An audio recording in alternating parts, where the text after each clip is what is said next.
Hello friends.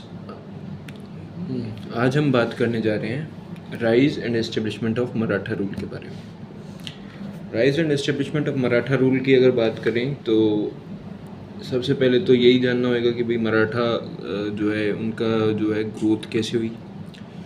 तो मराठाओं की growth की अगर हम बात करें तो इनकी जो ग्रोथ और डेवलपमेंट वगैरह जो हुई वो 17th सेंचुरी के आसपास और जो है वो स्टार्ट होनी शुरू होती है अर्ली 17th सेंचुरी में।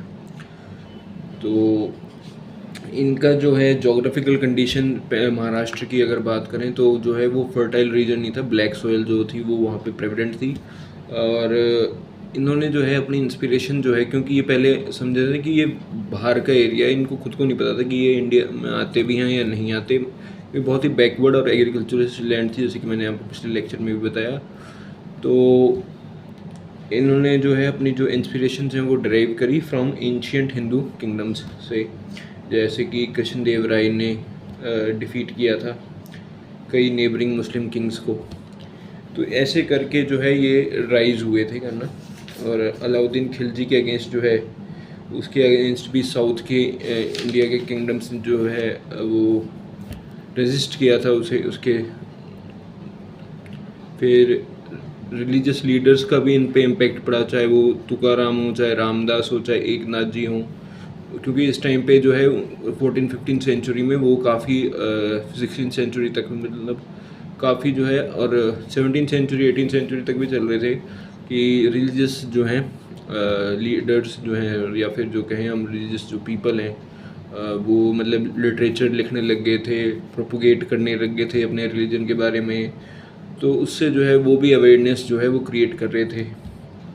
फिर स्किल एंड वारफेयर एडमिनिस्ट्रेशन वगैरह की बात करें तो ये स्किल तो बहुत थे ही, क्योंकि ये फील्ड्स वगैरह में काम किया करते थे। और म्यूचुअल वॉर जो है वो होती थी बहमन किंगडम के जो हैं स्टेट्स उनमें, जैसे कि बीजापुर, गोलकुंडा, अहमदनगर वगैरह में, या फिर शिया सुन्नीज़ में काफ़ी होती थी, जैसे कि वो बहमन किंगडम और मुगल्स के बीच में। फिर इसी बीच में ही शिवाजी का जो है 17th सेंचुरी में जो है जन्म होता है। और इनका जो है जो बर्थ है वो होता है 20 अप्रैल 1627 को शिनावेरी शिनावर कुछ भी कह लो मैं मेरी फोर्ट में, जो कि पुणे के नियर पड़ता है। और कुछ लोग इनकी 9 मार्च 1630 बताते हैं हिस्टोरियंस, कुछ 20 अप्रैल 1627 बताते हैं। सो ये थोड़ा सा कंट्राडिक्टरी है, पर मतलब 20 अप्रैल 1627 जो है वो माना जाता है इनका जो है बर्थ। इनके जो फादर का नाम था वो था शाहजी भोसले, जो कि एक जिनके पास जागीर थी बीजापुर के किंग की। और इनकी जो मदर है उनका नाम था जीजाबाई। जीजाबाई जो है वो बहुत ही धार्मिक लेडी थी, और इसकी वजह से ही इनके ऊपर मतलब जो है शुरू से ही इम्पेक्ट रहा। और ये रामायण महाभारत वगैरह उनकी पोएम सुन के ही बड़े हुए, और वो ही इनकी मतलब फर्स्ट गुरु मानी जाती हैं, जीजाबाई ही। फिर जो है कन्क्वेस्ट ऑफ शिवाजी की बात करें अगर हम, कि तो जो शाहजी को है वो शाहजी भोसले को अरेस्ट कर लिया था इन्होंने, बीजापुर के किंगडम में कोई बात हो गई थी इनके बीच में। तो शिवाजी जो है उन्होंने पूरा प्रयास किया और कि अपने जो है पिता को छुड़ाएं, वो conquest suspend his conquest for some time. और इसलिए जो है उसने मतलब जो कन्क्वेस्ट वो स्टार्ट भी कर रहे थे वो भी रोक दी थी, ताकि वो अपने पिताजी को छुड़ा सके। और अकॉर्ड साइन किया था एक, is an accord with the sultan of Bijapur that he would not attack his territory, कि वो इनकी टेरिटरी पर अटैक नहीं करेगा। क्योंकि इन्होंने जो है सबसे पहले तरना फोर्ट जो है 19 ईयर्स के जब ये थे तब उसको कैप्चर किया। तो फिर इन्होंने धीरे धीरे ही कन्क्वायर्ड द फोर्ट ऑफ रायगढ़ फिर किया। शिवाजी अपनी जो है इन फोर्टों के कन्क्वायर करने के बाद जो है इनकी जो पोजीशन है वो कंसोलिडेट करने में लग रहे थे। तो इसलिए जो है बीजापुर के जो किंग हैं उसको कहीं डर था कि कहीं ये मेरी भी टेरिटरी जो है वो ऑक्यूपाई ना कर ले, इसलिए उसने शाहजी भोसले को जो है उसको अरेस्ट कर लिया था। और जो शिवाजी हैं उन्होंने जो मिलिट्री अपनी जो है वो स्ट्रेंथन करी थी, और परंदर और कोंडवाना जो है वो भी इनके हाथ आगे थे, और कल्याण टाउन जो है वहाँ का उनको भी ले लिया था इन्होंने। तो ये सब देख करके जो है बीजापुर का जो किंग है वो थोड़ा सा चकित रह गया था, इसलिए उन्होंने इनके पिताजी को कैप्चर कर लिया था। फिर जैसे ही बीजापुर का सुल्तान जो है जब उसकी डेथ हुई 1650 में, तो इसने फिर से जो है, क्योंकि प्रॉमिस अब पूरा हो चुका था कि उसकी डेथ ही होगी, तो इसने फिर से रिज्यूम करी, शिवाजी ने अपनी मिलिट्री कन्क्वेस्ट करना स्टार्ट किया और चंदर राय को असैसिनेट किया, द किंग ऑफ जवाली जो थे, और स्ट्रेटजिक फोर्ट था वो जवाली फोर्ट भी जो था उनका। फिर इन्होंने सूपा को कैप्चर किया, और इनकी जो है रैपिड ग्रोथ से जो है रूलर ऑफ बीजापुर, पहले जो मतलब इसके फादर और अब जो रूलर था आदिल शाह, वो जो है वो वरिड होने लग गया, और उसने अपने जो है जनरल को अफजल खान को डेप्यूट किया टू एलिमिनेट शिवाजी। लेकिन इनके बीच में जो है वो होता है, लड़ाई होती है, और फिर शिवाजी जो है अफजल खान को मार देते हैं, और मतलब ऐसा होता है कि वो आता है, गले मिलते हैं, और जो है वो चाकू पे चाकू मार रहा होता है। शिवाजी ने अपने हाथ से और में रखा होता है कि भाई अगर जब ये फर्स्ट अटैक ये करेगा अगर तो ही मैं करूँगा, वरना नहीं करूँगा। तो एक जो है नुकीली सी कोई चीज़ होती है जिससे कि मरने मतलब अगर बार बार मारो तो मर जाता है, तो वो रखता है और रखते हैं और फिर उस पर अटैक करते हैं। फिर जब पहला अटैक शिवाजी पे वो करता है तो उसके बाद वो करते हैं, फिर इस अफजल खान को जो है मार दिया जाता है। फिर बीजापुर के साथ जो है वॉर करते हैं 1660 में, और फिर एग्रीमेंट जो है वो साइन करते हैं, और एग्रीमेंट जो होता है वो ये होता है कि शिवाजी जो हैं he reach an agreement with Shivaji and consider his sovereignty. जो बीजापुर का जो सुल्तान होता है उसने शिवाजी को मान लिया था कि भाई तू मेरा रूलर है और मैं तेरी सोवर्निटी पे रूल करूँगा। तो ये एक बहुत ही बड़ी बात थी शिवाजी के लिए, और ये मतलब उनकी जो है कैपेबिलिटी को शो करता है, उनकी जो है कंसोलिडेशन की पावर वो स्ट्रांग होती है इससे। और पूरे मतलब जैसे कि सोवर्जन हो गया तो मतलब पूरा बीजापुर जो है वो ही सोवर्जन हो गया इनके। तो 1660 to 1663 तक इनके जो है शाइस्ता खान के साथ डिस्पैच चल रहा होता है। फिर शाइस्ता खान के साथ इनके जो है लड़ाई होती है, फिर शाइस्ता खान को ये मारते हैं। फिर जो है 1664 में ये सूरत की लूट करते हैं, क्योंकि इन्हें फिर जो है वेल्थ चाहिए होती थी, क्योंकि सिर्फ पावर से क्या होता है, मनी भी तो चाहिए। तो money and power together will make you you know consolidate your position in anywhere. So फिर ये सूरत की लूट करते हैं, तो फिर इसके जो है इम्पैक्ट जो है वो औरंगज़ेब तक पहुंचती है बात ये सारी। तो औरंगज़ेब तक पहुंचती है तो औरंगज़ेब अपना डिप्यूटी भेजता है जय सिंह, जो कि रूलर होते हैं, उनको भेजा जाता है। राजस्थान के जो रूलर होते हैं उनको भेजा जाता है, और 1665 में जय सिंह और शिवाजी की जो है बात होती है, और शिवाजी जो है वो एक्सेप्ट कर लेते हैं डोमिनेशन ऑफ मुगल्स, और अपने 23 फोर्ट्स जो हैं वो सरेंडर कर देते हैं मुगल को, और मतलब सोवर्निटी मुगल्स की वो अडॉप्ट कर लेते हैं। और ये इनके लिए ऑब्लिगेटरी नहीं होता शिवाजी के लिए कि भाई मुगल कोर्ट में आप प्रेजेंट ही रहो। और शंभाजी जो है उनको 5000 की मनसबदारी दे दी जाती है। Shivaji assured the Mughals to fight against Bijapur on behalf of the Mughals. तो ये इन्हें अश्योर किया जाता है मुगल्स को। और in the event of conquest over Bijapur, Mughal government would endorse some territory of Konkan to Shivaji. ठीक है, तो कोंकण का एरिया भी अब शिवाजी के पास आ जाता है। In return of which Shivaji would पे 40 लाख इन 13 एनुअल इंस्टॉलमेंट्स। तो 13 एनुअल इंस्टॉलमेंट 40 लाख इन्हें देने होते हैं शिवाजी को, मुगलों को। फिर treaty of Purandar was an important feature. तो ये जो ट्रीटी है ये कहाँ होती है, पुरंदर में होती है। तो ये जो है इम्पॉर्टेंट फीचर होता है इन द कैप ऑफ जय Singh. Shivaji tested defeat for the first time, क्योंकि जय सिंह जो है वो एबल कमांडर था, उसने जो है शिवाजी को डिफीट दी थी, तो इसलिए जो है वो फर्स्ट टाइम डिफीट थी शिवाजी की। तो clauses of the treaty clearly vindicate the utter failure of Shivaji against Jai Singh, he had to surrender himself. फिर 1666 में शिवाजी और औरंगज़ेब की मीटिंग होती है। वो जो मीटिंग होती है वो बहुत ही ड्रेडफुल होती है शिवाजी के लिए, कि शिवाजी को जो है वो बहुत ही शिवाजी को लगता है मेरे को अच्छी तरह से ट्रीट करेंगे, पर उन्हें को ऐसा लगता है कि अच्छी तरह से ट्रीट नहीं किया। औरंगज़ेब जो है वो बिल्कुल ऐसे ही ट्रीट कर रहा था जैसे वो अपने नॉर्मल मनसबदारों को ट्रीट करता है, 5000 वालों को, वो वैसे ही कर रहा था। उसी रो में बैठाया था, पीछे की रो में। शिवाजी को लगा भाई मेरे को पीछे की रो में क्यों बैठाया, तो उनसे ये था कि मेरे को आगे की रो में बैठाना चाहिए था। शिवाजी को ऐसा लगता था कि भाई मैं मेन वो हूँ और मराठाओं का मतलब जो है लीडर हूँ और बीजापुर का मतलब हेड हूँ, तो वो इसलिए जो है वो इनके बीच में मतभेद हो जाते हैं और शिवाजी कुछ ना कुछ बोल देते हैं उन्हें। और पूरे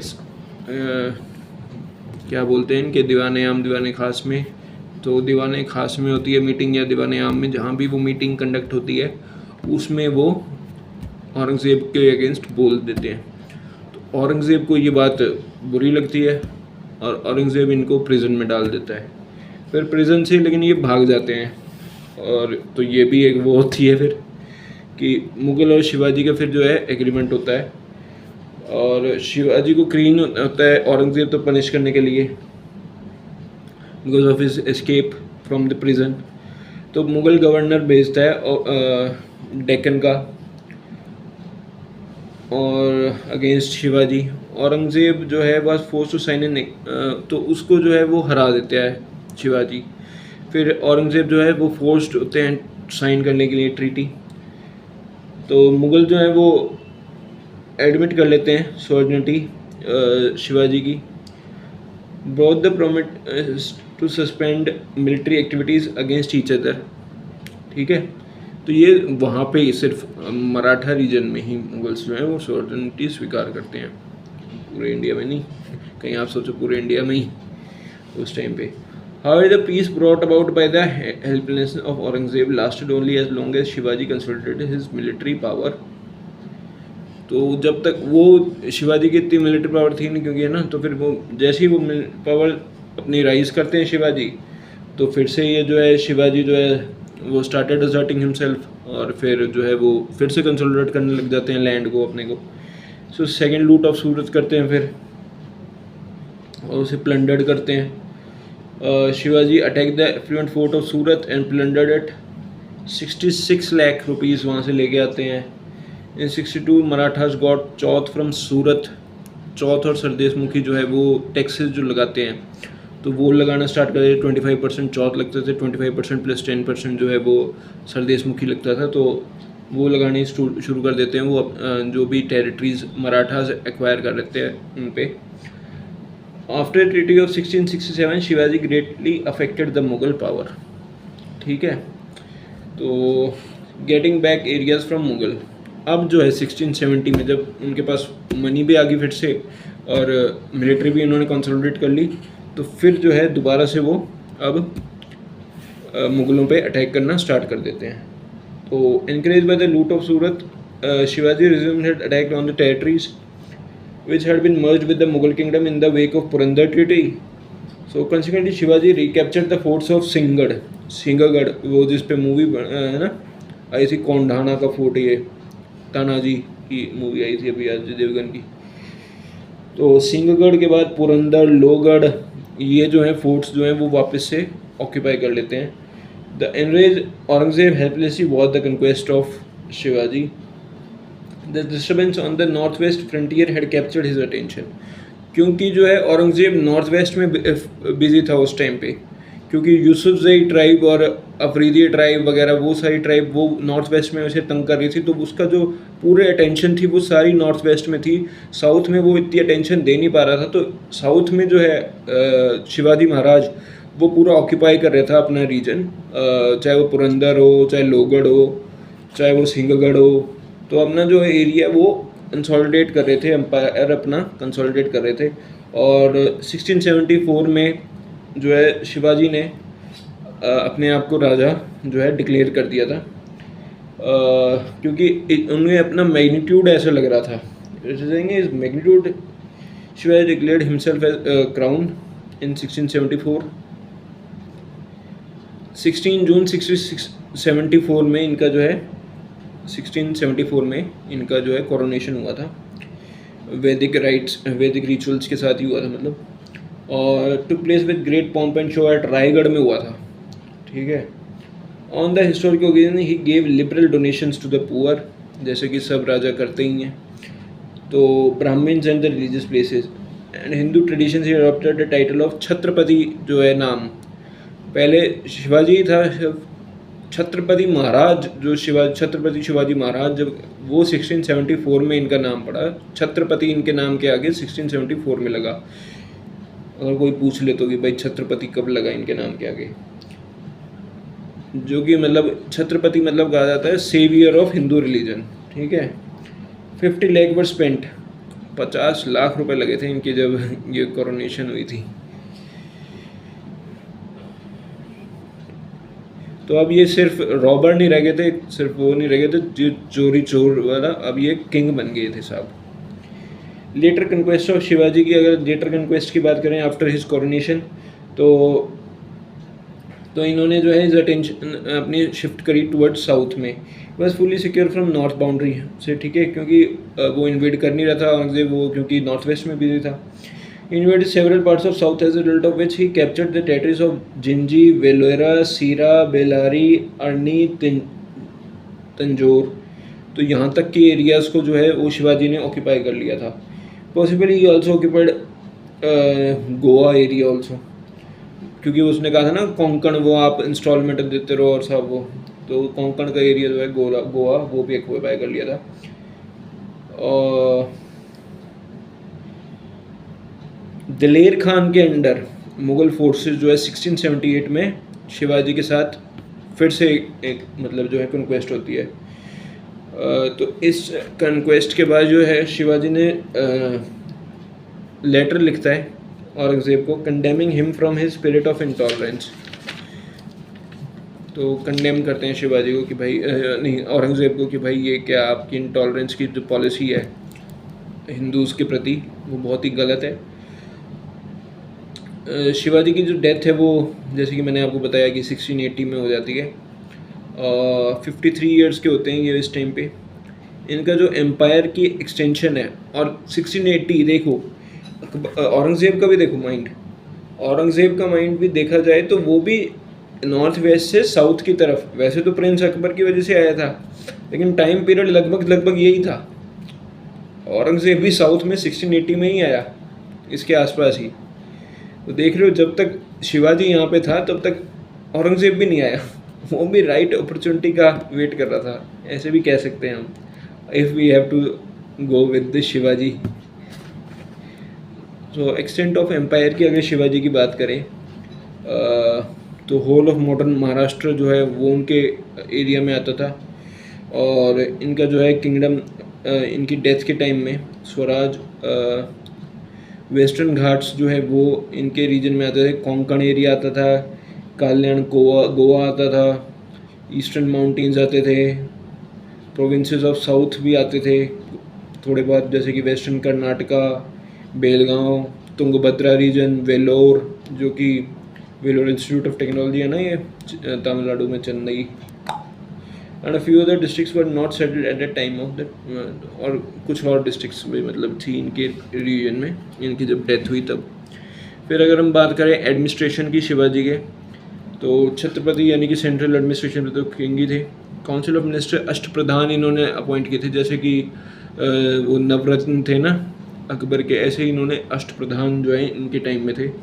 तो पेशवा जो है वो इनका प्राइम मिनिस्टर होता था, मतलब छत्रपति के बाद जो है वो पेशवाज होते थे, जो कि पेशवाज जो हैं वो कहाँ के होते थे, पुणे के ही होते थे, पेशवाज ऑफ पुणे फेमस है। फिर जो है मिनिस्टर्स होते थे, फाइनेंस मिनिस्टर, मंत्री और क्रॉनिकल वर्ड्स जैसे कि सचिव हो गया जो कि होम सेक्रेटरी होता था, सामंत हो गया जो फॉरेन मिनिस्टर होता था, न्यायाधीश हो गए, फिर सेनापति हो गए, फिर पंडित राव हो गए, रिलीजन के मैटर में जो मतलब इनकी जो है हेल्प करते थे वो। फिर प्रोविंशियल एडमिनिस्ट्रेशन की बात करें तो परगना में एडमिनिस्ट्रेशन जो है, विलेज एडमिनिस्ट्रेशन की बात करें तो पंचायत लेवल पे इनकी एडमिनिस्ट्रेशन होती थी। फाइनेंशियल एडमिनिस्ट्रेशन की बात करें तो लैंड रेवेन्यू सिस्टम जो है था वो था। Skilful revenue system, first of all he did away with the जागीरदारी सिस्टम, ठीक है। तो जागीरदारी सिस्टम इसने बिल्कुल ही हटा दिया था, बैन कर दिया था शिवाजी ने, ताकि जो है फार्मर्स का डायरेक्ट लिंक हो सके विद द गवर्नमेंट। तो इससे जो है सेवरल इरेगुलरिटीज़ जो थी वो इरेडिकेट हुई। फिर क्लासिफिकेशन मेजरमेंट ऑफ लैंड हुई। गवर्नमेंट शेयर जो है वो होता था कि गवर्नमेंट जो चार्ज करती है वो मतलब probably 30% of the total produce charge करती थी। Rice producing areas had to pay enhanced revenue, जो इनका राइस वो एनहेंस्ड रेवेन्यू पे करते थे, और जो हिली एरियाज़ पे थे वो नॉमिनली टैक्स जो है वो पे करते थे, क्योंकि हिली एरियाज़ पे जो है वो सबको पता है कि भाई टेरेन ऐसे ही होता है वहाँ पे कुछ। टैक्स ऑफिशियल्स जो है वो पटेल होते थे, तो वो कलेक्ट करते थे टैक्सेस विलेजेस से, परगना से, कलेक्टर करते थे, सूबेदार करते थे प्रोविंसेस वगैरह से। तो ये थे। और अदर सोर्सेज ऑफ इनकम की अगर बात करें तो जो है महाराष्ट्र, जो कि क्योंकि हमें पता है कि वो फर्टाइल लैंड नहीं है, ब्लैक सोयल जो है वो प्रेवलेंट है वहाँ पे, कॉटन वगैरह जो है वो वहाँ पे ग्रोथ ज़्यादा होता है। तो चौथा सरदेशमुखी, जो टेरिटरी उसने जो विन करी थी शिवाजी महाराज ने, वहाँ पे वो चौथा सरदेशमुखी जो है टैक्स वो लगा देते थे, ताकि वहाँ से भी रेवेन्यू जो है वो जनरेट हो पाए। फिर जो है जुडिशरी की बात करें अगर, शिवाजी फेल टू पे प्रॉपर अटेंशन टू जुडिशरी, वो इतना ध्यान नहीं दे पाए थे क्योंकि वो कॉन्क्वेस्ट में ही रहे सारा टाइम, तो इतना जो है जुडिशरी पे ध्यान नहीं दे पाए। Still his judicial system was not a faulty one, ये कहा जाता है फॉल्टी नहीं था उनका जुडिशियल सिस्टम, पर इतना ध्यान नहीं दे पाए। Several courts existed in his times. Patels and panchayats delivered justice to the villages. Patel dealt with criminal suit while the panchayat side with civil suits. Collectors and havaldars dealt with judicial matters in the pargana level. At center, judge, an important member of Ashtapradhan, dealt with both civil and criminal matters. There was no legal code in black and white. The judges gave the verdict on the basis of justice and religious scriptures and their insight, मतलब क्या वो सोचते थे उन पे। Oil system was in vague to know the truth. People were awarded punishment and imposed fines, but they never doubted the integrity of the judicial system. Military arrangement की अगर बात करें इनकी तो परमानेंट आर्मी थी। फिर recruitment strength of the army, कि भाई कितनी रिक्रूटमेंट नहीं है, नेवल फोर्सेस कितनी है, और हॉर्स राइडर्स कितने हैं, कितने इन्फेंट्री सोल्जर्स हैं, तो इन पे जो है वो ध्यान रखा जाता था। फिर इनकी ऑर्गेनाइजेशन जो है वो बनाई जाती थी, और फिर इनकी मतलब आराम से रहें, इनकी देख रेख के लिए वो रखा जाता था। उनके लिए मतलब जो है लोग रखे जाते थे। फिर फोर्ट्स के एडमिनिस्ट्रेशन के लिए उनके लिए लोग रखे जाए, फंक्शनरीज वगैरह जो हैं, सूबेदार जो है वो डेल्ट करता था। फिर रिवॉर्ड्स देते थे सोल्जर्स को, कैश में देते थे ये लोग। फिर आर्मी में डिसिप्लिन था, क्योंकि जो है शिवाजी खुद ही आर्मी को डील करते थे। Shivaji himself was a discipline. तो शिवाजी और हिंदू एम्पायर का जो सपना है उसकी बात की जाए तो he would have tried to unite the anti Mughal forces who were already opposing the Mughals. जो सपना था वो मतलब पूरा नहीं कर पाई है, क्योंकि इनकी बीच में ही डेथ हो गई 1680 में ही, और 1707 में औरंगज़ेब की जो है डेथ हुई थी। तो लेकिन मतलब ये क्या है कि यूनाइट नहीं कर पाए, जो कि नॉन मुगल्स, मतलब जो मुगल से जो है एंटी थे मुगल के, उनको ये यूनाइट करने में सफल नहीं हो पाए। He would have tried to unite anti-Mughal. He would have incited the general public against Mughal. ठीक है, जनरल पब्लिक को इंसाइट नहीं कर पाए अगेंस्ट मुगल, क्योंकि उनकी अवेयर नहीं कर पाए पब्लिक को मुगलों की पॉलिसीज़ के बारे में। He would have given military assistance to Chhatrapal. Military assistance देनी चाहिए थी king of Bundelkhand Rajput chiefs को,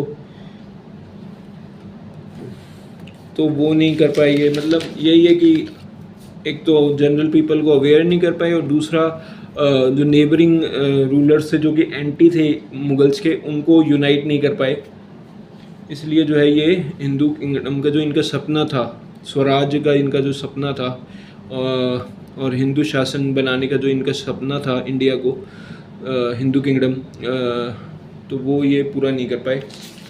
और फिर बात करें अगर शिवाजी के करेक्टर की, तो physically Shivaji was not very impressive. He had a light and short body, बहुत ही मतलब छोटे थे कद के, fair complexion and bright eyes, लेकिन जो है अफेक्शन रखते थे फैमिली के प्रति और फ्रेंड्स के प्रति। इलिटरेट थे लेकिन वॉइस थे। गार्डियन जैसे कि अकबर रंजीत सिंह थे इलिटरेट, वैसे ही ये थे, और चंगेज़ खान भी इलिटरेट, तो उनकी तरह ही ये थे शिवाजी भी। फिर हिंदू रिलीजन के गार्डियन थे, रिलीजियस टॉलरेंट थे, पॉलिसी इन्होंने अपनाई। और फॉल्ट्स इन शिवाजीज पर्सनैलिटी की बात की जाए, Shivaji was not without his Kota of faults. Unlike other contemporary rulers, he was not given to drinking, but some historians condemn him as a traitor and a plunderer who thoroughly ravaged the enemy treaty and charged oath from them. ठीक है, तो कुछ लोग इन्हें traitor मानते हैं कि भाई ये करता है चौथ वगैरह। क्या पता ये रीज़न भी हो कि ये चौथ वगैरह चार्ज करता है, इसलिए भी जो और एंटी जो मुगल्स थे वो इनके साथ यूनाइट नहीं हुए, तो ये भी हो सकता है। He murdered Afzal Khan deceptively. However, these faults were not under demand of the time, क्योंकि उन्हें ज़रूरत थी, मनी की भी ज़रूरत थी उन्हें। He could only adopt guerrilla warfare in hilly areas. This is not. तो एज ए सोल्जर और जनरल वो बहुत ही बोल्ड थे और एबल जनरल थे। एक्सीलेंट मिलिट्री ऑर्गेनाइजर थे, एज एन एडमिनिस्ट्रेटर बहुत ही अच्छे थे, एज ए नेशन बिल्डर थे। और ये सब जो कॉजेज़ क्या रहे, क्योंकि शिवाजी की पर्सनैलिटी मैग्नीट्यूड ही ऐसा था कि भाई शिवाजी को सक्सेस मिलनी ही मिलनी थी। जोग्राफिकल लोकेशन जो थी वो शिवाजी क्योंकि उस रीजन से बिल्कुल वाकिफ़ थे, इसलिए उन्हें वहाँ उस रीजन में सक्सेस जो है वो मिलनी ही थी। फिर गुरिल्ला वॉरफेयर मेथड इन्होंने अडॉप्ट किया था उधर। फिर फोर्ट्स की जो इम्पोर्टेंस है वो शिवाजी को पता थी उधर के, क्योंकि the small empire of Shivaji consisted of 250 forts which save Shivaji from facing defeat. और जो है औरंगज़ेब का पूरा ध्यान नॉर्थ की साइड था उस टाइम पे, तो शिवाजी को वो भी एक मिला कि भाई इधर वो ध्यान दे रहा, हम यहाँ पे कंसोलिडेट कर लें साउथ की तरफ। और जो उधर है शिया सुन्नी डिस्प्यूट भी जो है बामानी किंगडम और मुगल्स का वो चलता रहता, तो ये भी एक रीज़न रहा कि भाई शिवाजी को जो है वो मौका मिला कि भाई कंसोलिडेट करने का अपने एम्पायर का। तो ये सब बातें हैं शिवाजी की, कि मराठा जो है वो उनका राइज़ कैसे हुआ, इस्टेब्लिशमेंट ऑफ मराठा पावर और शिवाजी के बारे में। कल हम बात करेंगे Deccan and north west frontier policies of Mughals के बारे में, कि क्या क्या पॉलिसीज़ रही उनकी मुगल्स की नॉर्थ वेस्ट फ्रंटियर में। So thank you so much.